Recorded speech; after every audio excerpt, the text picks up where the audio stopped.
Randall, nice to meet you here in Berlin. It's good to be here. It's your first visit in Berlin? It is. So this is the third show in Germany, and this is our first time in Berlin.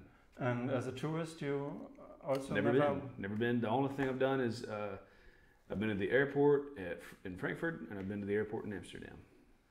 And do you have time to see something from Berlin? Oh yeah, a little bit. Not a whole lot in Berlin. We took the train this morning, got here, and went straight to the hotel, and then came straight here. So it's been nonstop. So I haven't had a whole lot of time, but from what I saw in the car on the way over here, it's beautiful. And tomorrow you're in Stuttgart? And tomorrow we're in Stuttgart.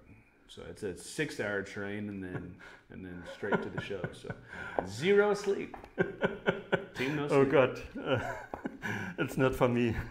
Never. It's not for a lot of people, but it just depends on how bad you want it. In Germany, it's your third concert today. Yes, sir. How was the audience in the other towns? We started in Hamburg?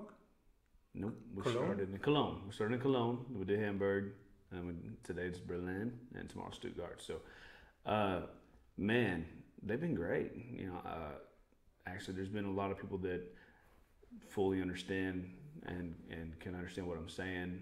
I was concerned with the language barrier especially with my accent. I was curious as to how it was gonna turn out, and it's been great. They were rowdy, responsive to everything, yelled, screamed, cheered, and it's been hot. We chose like the hottest 3 weeks to come over to this country. So we've been sweating it out. It's been great. It's been great. And you need a vacation after the tour? I'm gonna need sleep after this tour for sure. Okay. And I have seen 200 or 300 people outside as a wait for you. I think we've sold tonight's 400 tickets. Pretty much everywhere we've gone has been 400 tickets. Oh. The only one that wasn't was a sold out 250 to 300 Cameroon and in Manchester. Everywhere else has been 400 tickets and up. So it's been badass. Okay, let's talk a little bit about your last record. Okay. 7 of the 11 songs on your album were written by yourself. Is it right? Sir. Yes, sir. Yeah. And where do you find the inspiration? Oh man, as far as what I write, I live some of it, but for the most part, I observe. I stand back, I listen to people's conversations, I watch people's lives, and I learn from it, and I soak wisdom in that way.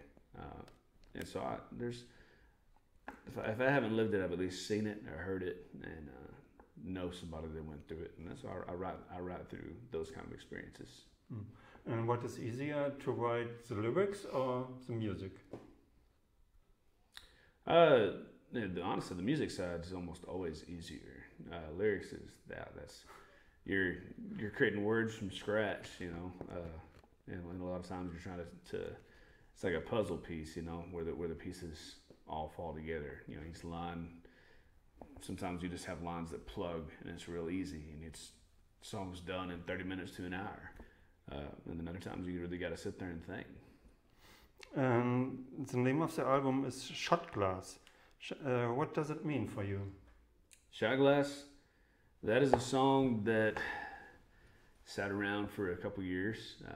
Got pitched to everybody, and they passed on it. And I was fortunate enough to be cutting right around when it was still sitting around. And it was written by Brett James and Tony Lane, and that song is so brilliant. It's the summary of the record. It's all the little pieces that when you're sitting there and you take a shot, you're hit with it and you go, man, how did all that fit into a shot glass? So when you listen through to the record and you hear all these songs, you get to the end, you go, how did all that fit into shot glass? It's concept. And on this evening, you play all the songs, or what can? No. We have new music coming. We've been dropping a lot of new music lately. I've got a record that we're gearing up for mid to the back end of January. It was projected for the fall, for October, but we pushed it back just for the sake of making sure the product was where we wanted it. So we'll be playing a lot of the new stuff that we've dropped out and that we're pushing, and we'll still play some off. We'll play most off Shot Glass and some off my self-titled record, maybe one or two off my first EP, and the 2 other EPs I dropped out. So it's a collection of everything I've done, just whatever we're feeling. And the tour ends in a few days. And, No. Next year you will come back, or what can the people expect? I don't know what lies ahead within the touring side of it. I think our goal is to come over here and play the C2C festival that they do in the UK. So they do Glasgow, London, and I don't remember where the other one is. That's our goal for 2025. So because we're over here in the fall, we'll probably skip 2024 and build more momentum coming back. Okay, thank you. This was my last question. Good luck for the show and for the rest of the tour. It's going to be fun, man. I sure appreciate your time. Thanks for having me. Thank you. Yes, sir.